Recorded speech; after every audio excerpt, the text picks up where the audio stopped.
By the time the United States entered the Second World War in December 1941, the Imperial Japanese Army had already been fighting for a decade. They had conquered Manchuria, pushed deep into China, and built an identity around discipline, sacrifice, and contempt for weakness. From the moment the United States joined the conflict, Japanese soldiers were not asking whether they could defeat the Americans. They were asking how long it would take. The answer they expected, shaped by propaganda, ideology, and genuine cultural belief, turned out to be completely wrong. What followed was one of the most dramatic shifts in military perception of the entire war. To understand this, we need to look at the propaganda manuals that told Japanese soldiers who Americans were. We need to examine the island campaigns that proved every word of it wrong. We need the letters and diaries Japanese soldiers left behind, documenting what they actually discovered about American soldiers.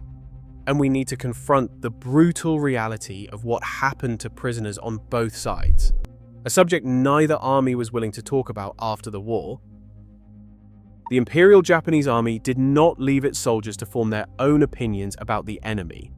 It handed them a manual titled "Read this alone and the war can be won," a document that told Japanese soldiers exactly how to think about Americans.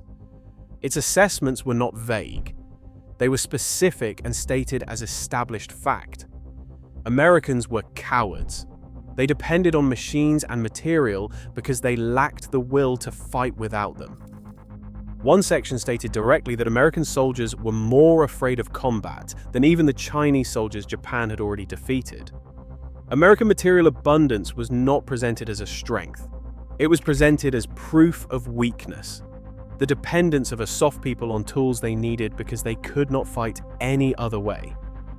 A separate Japanese pamphlet drawn from John Toland's The Rising Sun, titled "The Psychology of the Individual," pushed this argument further, stating that Americans had no spiritual incentive, no connection to ancestors or posterity, and no deeper reason to fight and die beyond personal reputation. They feared death, the pamphlet concluded, and that fear would eventually break them. These official assessments landed in soldiers already shaped by Bushido, the warrior code at the heart of Japanese military culture. Bushido treated death in battle as the highest honor, and it treated surrender as a disgrace so complete it removed a man from any category worth respecting. Through this lens, Americans looked almost incomprehensible. They were loud, individualistic, and openly attached to personal comfort in ways Japanese soldiers found genuinely contemptible. When Japanese troops encountered American equipment in the early campaigns, they found rations, medical supplies, and basic comforts issued as standard. The reaction was not envy, it was confirmation. These people, Japanese soldiers concluded, could not possibly survive what real war demanded of a man. The early campaigns seemed to prove every assumption correct. In the Philippines in late 1941 and early 1942, American and Filipino forces retreated under Japanese pressure and surrendered at Bataan in the largest capitulation of American-led forces in history, approximately 76,000 soldiers. For Japanese soldiers who witnessed this, the conclusion was simple. The propaganda had been right. Americans broke under pressure. They surrendered instead of fighting to the end. In March 1942, as documented in John Dower's War Without Mercy, Japanese military leadership formally concluded that Americans had a high standard of living and that if their quality of life dropped, their morale would collapse. This was not a fringe opinion. It was the official strategic judgment of the Japanese High Command, and it shaped how Japan planned the rest of the war. Pearl Harbor itself had been built partly on this premise, that a single devastating blow would shock the American public into accepting peace, rather than enduring a long and costly war. What happened instead had no place in Japanese planning. American factories converted to war production at a pace Japan could not match. Ships, aircraft, tanks, and ammunition began flowing into the Pacific in quantities that grew larger every month. But material output alone does not explain how Japanese soldiers' perception changed, because the propaganda had already anticipated American abundance and dismissed it as weakness. What the propaganda had not anticipated was what would happen when Japanese soldiers faced Americans in sustained ground combat, stripped of every early advantage. Guadalcanal, starting in August 1942, was where the reassessment began. Before the Marines landed on Guadalcanal, Japanese soldiers had been told something specific about them. Stories circulated through Japanese units that Marines were recruited from American prisons and mental asylums, that they were not ordinary soldiers, but violent men selected for their capacity to kill. A Japanese letter retrieved by US Marines during the Guadalcanal campaign, cited in Jerry Cutter and Jim Prose's account of Sergeant John Basilone, confirmed exactly this belief among Japanese troops. The letter stated that the Americans on the island were not ordinary troops, but Marines, a special force recruited from jails and insane asylums for bloodlust. What Japanese soldiers encountered on Guadalcanal did not match this framing. The Marines were disciplined, tactically sharp, and remarkably difficult to stop. Diaries recovered from Japanese soldiers killed during the campaign, and later translated by American intelligence units, documented a growing unease about the widening gap between what Japanese training had predicted and what the battlefield was producing. One recovered diary noted that the enemy kept advancing regardless of losses, in a way that did not match the cowardice their training had described. The logistics behind American operations made things harder for Japanese soldiers trying to hold on to their original assumptions. While Japanese troops on Guadalcanal slowly ran out of food, ammunition, and medical supplies, as American naval and air power cut their supply lines, American forces received regular resupply of everything they needed. Corporal Kashichi Matsumoto, whose diary was recovered during the Guadalcanal campaign, documented the psychological weight of fighting an enemy whose resources showed no sign of running out, while his own unit was slowly losing everything it needed to keep fighting. The ideological framework that had dismissed American material abundance as weakness was becoming impossible to maintain, when that abundance was visibly determining the outcome of the campaign around him. The question of how Americans treated Japanese soldiers who fell into their hands is one the historical record demands be addressed honestly. The reality ran in two very different directions at once. Part of the reason American forces took so few Japanese prisoners was rooted in something that developed early in the Pacific War. Japanese soldiers had sometimes used the appearance of surrender as a tactic, approaching American positions under the pretense of giving up, before attacking at close range. This happened frequently enough across multiple campaigns that American soldiers developed a deep distrust of Japanese surrender attempts. And that distrust had deadly consequences for Japanese soldiers who genuinely tried to give themselves up. But that alone does not explain the numbers.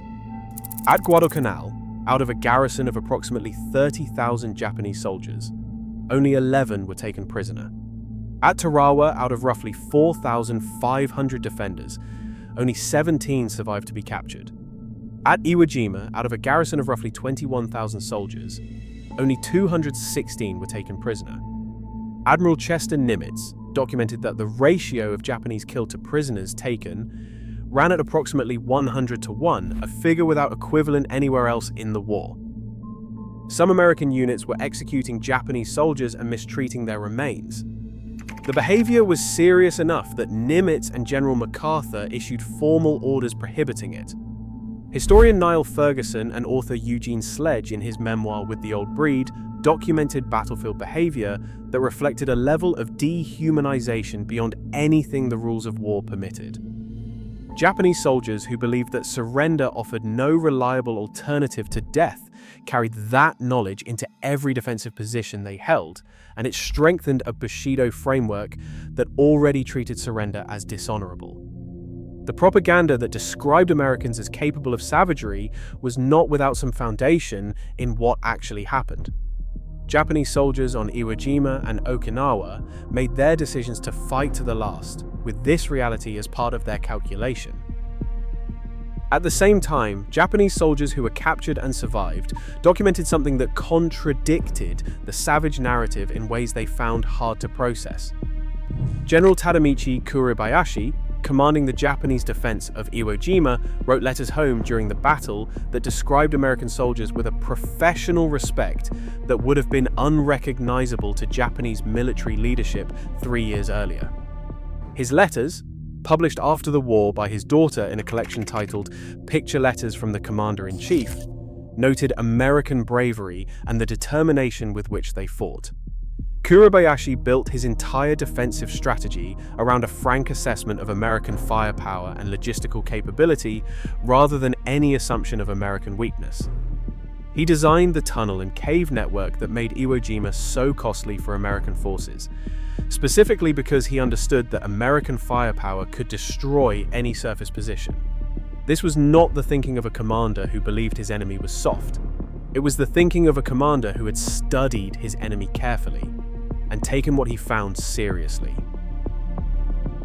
Japanese officers captured at Okinawa documented their surprise at receiving medical treatment and adequate food. This reality sat uncomfortably alongside what they had been told and what they knew had happened in other engagements. One captured officer reflected that the gap between what he had been told about Americans and what he had actually experienced was too large to explain away. He said understanding it required reconsidering not just Americans, but the entire framework through which he had understood the war.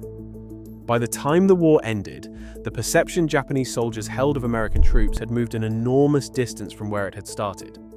The cowardly, machine-dependent, soft people described in the pre-war manuals became, in the accounts of soldiers who actually fought them, something that required considerably more honest description. Recovered diaries, interrogation records compiled by the Allied translator and interpreter section, and post-war officer memoirs consistently identified the same qualities in American forces. Their material abundance, dismissed as weakness before the war, proved itself a genuine and devastating strategic instrument that no amount of fighting spirit could overcome indefinitely. Their resilience under pressure, which propaganda had insisted was impossible, showed up on island after island across the Pacific.